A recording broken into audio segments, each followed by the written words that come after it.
Tonight, we're working the latest developments as a budget battle brews at the State House. House Speaker Gordon Fox says Governor Lincoln Chafee's two-tiered sales tax plan is unacceptable and would be rejected by lawmakers as it is right now. We were there yesterday as hundreds showed up to testify and protest the plan. So we wanted to know what happens next. Joining us now with a closer look is Eyewitness News State House insider John Loughlin. Now, you were part of the General Assembly for a long time. You know how things go. You kind of surprised that Gordon Fox came out? Is this dead in the water now? Well, you know, I wouldn't necessarily say dead in the water. I'd say dead on arrival, more likely.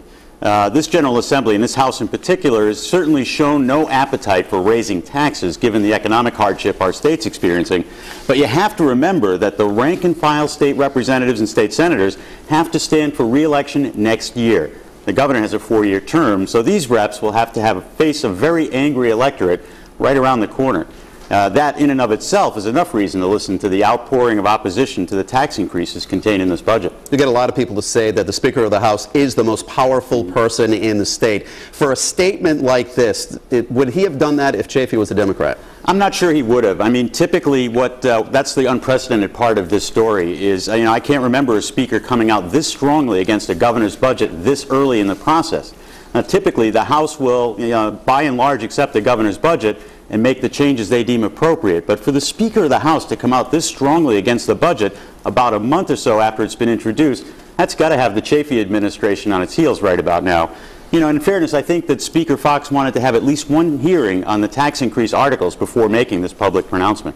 Now, if you read Speaker Fox closely, it appears that he has been criticizing some parts of this, but he left the door open for possible other taxes, too. Yeah, I mean, he certainly left the door open, but, you know, believe it or not, it's still very early in the budget process from the House perspective, and this is a General Assembly that, again, has shown no appetite for raising taxes, but has shown little or no appetite for spending cuts either. And as you know, there's only two sides to that ledger. Either you cut spending or you raise taxes. Now, the compromise that you talk about may be their way out. They may go for a plan that lowers and broadens.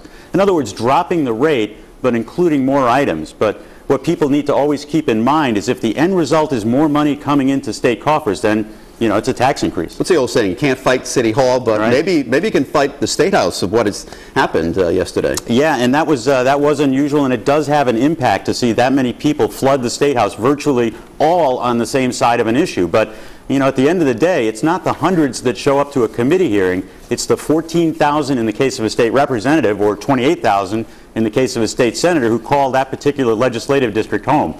They have the greatest impact. You know, the late Massachusetts Congressman and Speaker of the House, Tip O'Neill, said it, all politics is local. And elections are decided by the folks in the district, not the folks that testify before committees. So that's why it's so important to reach out to your reps and senators and make sure you let them know how you feel. John Loughlin, thank you very much for your insight. Mike. Thank you. Coming up.